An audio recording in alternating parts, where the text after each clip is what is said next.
Good evening. You're joining with Prime TV News. I'm Vibhuda Vijay Bandara. First, let's look at today's headlines.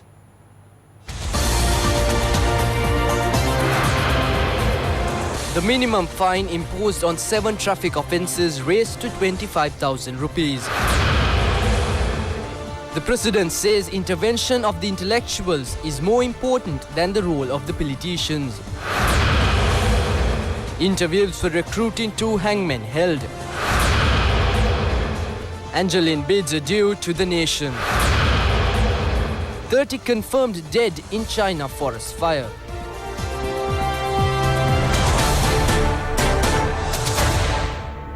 And now for the news in detail.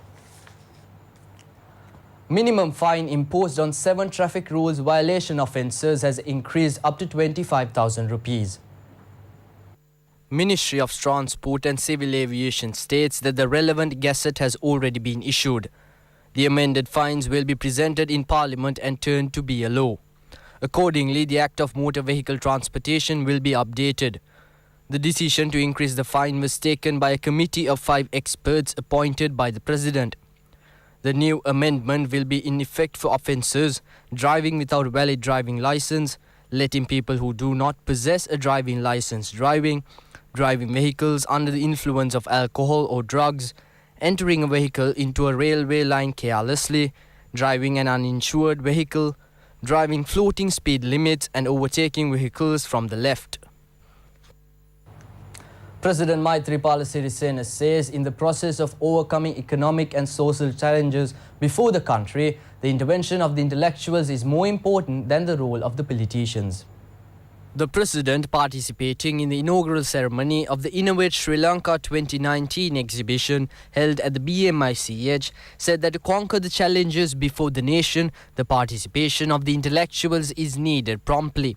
This exhibition is organized simultaneously to celebrate the 60th anniversary of Innovation, Invention and Venture Creation Council of Sri Jawahardanapura University, and it will be held at the Sirimao Bandaranaike Conference Hall premises. The Sri Jawahardanapura University is actively contributing in innovations and advancing new experiments. An Innovate Sri Lanka 2019 exhibition displays the innovations that represent different fields produced at the Creation Council of the university. The President opened the exhibition and inspected the exhibits.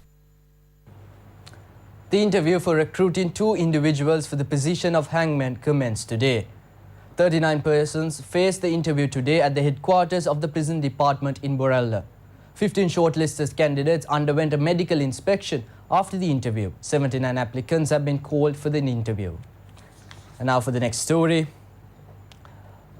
President Maithripala Sirisena says the objective of abolishing the Grade 5 scholarship exam is to provide a better education for the children while implementing the necessary changes that should be done in our education sector, according to the educational methods used by the most developed countries in the world.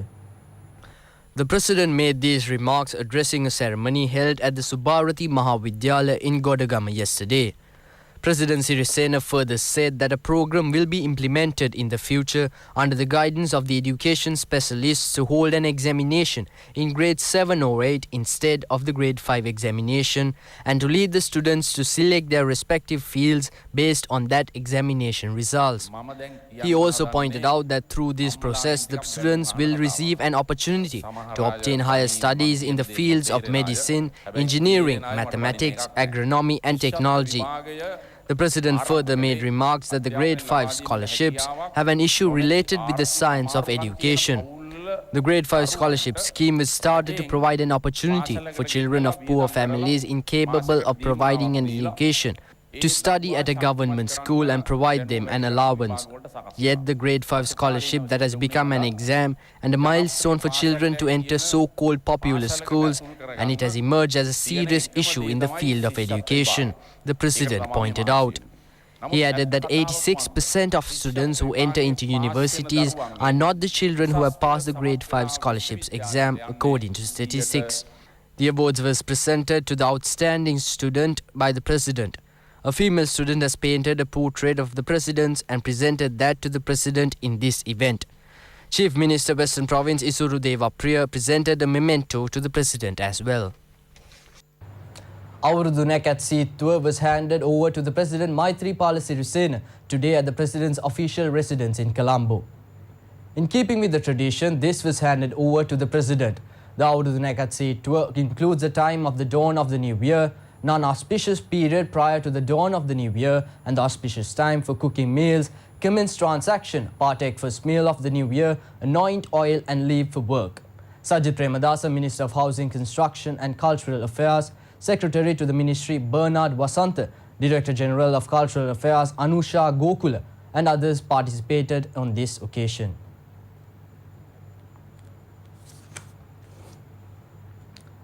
Pradeep Amirthanayagam has been appointed as the Deputy Chief of Staff of the Prime Minister Ranil Wickremesinghe. Amirthanayagam is a Fellow of the Chartered Marketing Institute of UK. He has been a newsreader and a commentator for many years and has a great deal of experience in journalism, advertising and PR industries. Amirthanayagam also used to be a director of the Andhra Bandaranaike Foundation.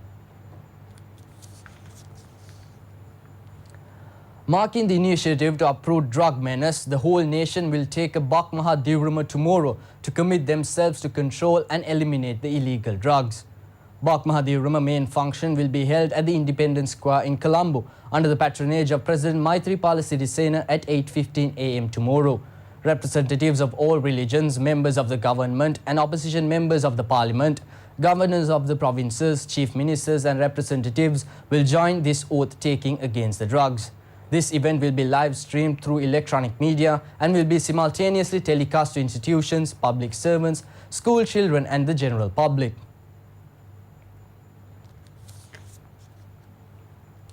Deputy Minister Buddhika Padirana says 7 billion rupees has been set aside by the budget to establish new industries island-wide.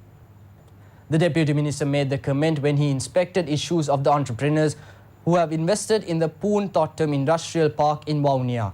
The Deputy Minister also discussed about the possible solutions for their issues. Addressing journalists following the visit, Deputy Minister Buddhika Padirana said that the government intends to provide more concessions to entrepreneurs in the northern and eastern parts of the country who were affected by the gruesome war. He pointed out that the government wants to create many employment opportunities through entrepreneurs. Buddhika Padirana explained that the government has already pondered to embark a dedicated industrial zone for women.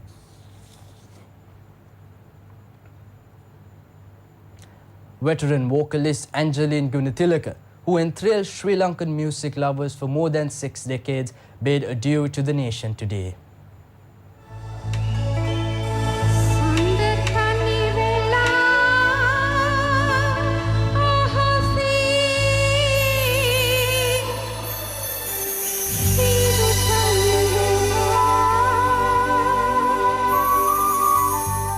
Angeline Gunatilaka, who had earned a household name in playback music in cinema, passed away recently at the age of 79. She entered to playback music in 1958, contributing to the Sohoyuro movie.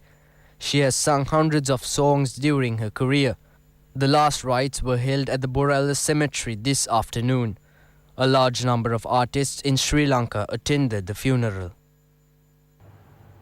Assistant Superintendent of Police Upul Dayapriya Alawatta was scheduled to be produced before the Magistrate Court of Casbah today in connection with the abducting of person. The ASP was apprehended in regard to abduction of a man in 2008 when he was serving as the OIC of the Piliyanda police station in the rank of IP. The arrest was made yesterday. Upul Dayapriya is accused of disappearing a resident of the Madapata area in Piliyandala on the 31st of December 2008. And now for more local news, 25 people have sustained injuries in a brawl took place at a musical show in Dambulla. The musical show was organized to mark the 20th anniversary of the Special Economic Centre of Dambulla. The injured people were admitted to the Dambulla hospital. According to hospital sources, the injured individuals were under the influence of alcohol. It was observed the drunken people were laying down on the ground where the musical show was staged and in the hospital premises. Another person who attended the musical show has died meeting with an accident on his return. The victim, who was travelling by a motorbike, has collided with a truck from its rear.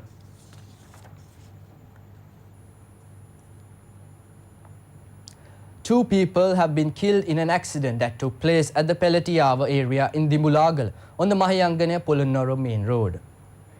A lorry that was plying from Siripura to Kaduruvela has collided with another lorry that was parked on the side of the road. The 2 individuals who were in the front seat of the lorry died in the accident. According to police sources, the victims are residents of the Kaduruvela area.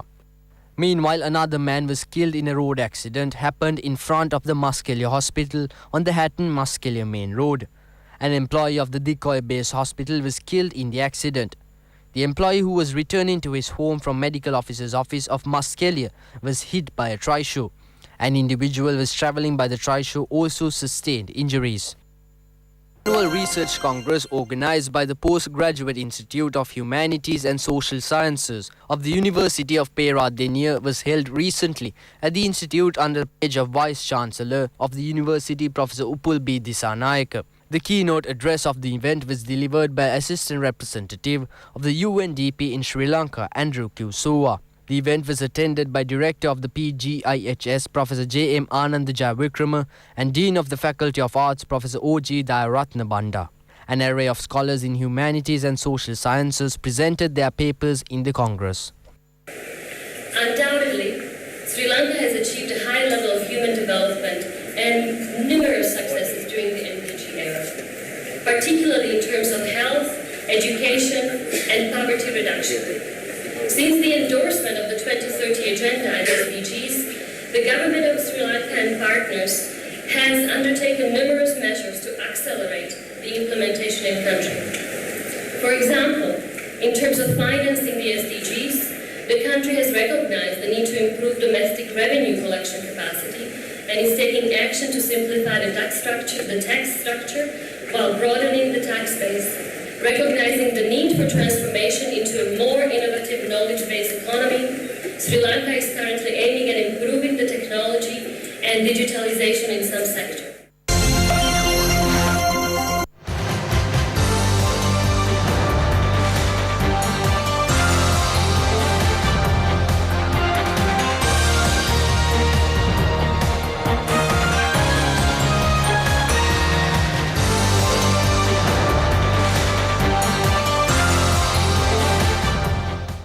With that, we end today's Prime TV News. Prime TV News will return tomorrow. And in the meantime, make www.itnnews.lk your go-to source for the very latest in news from home and overseas. Have a pleasant day. Good night.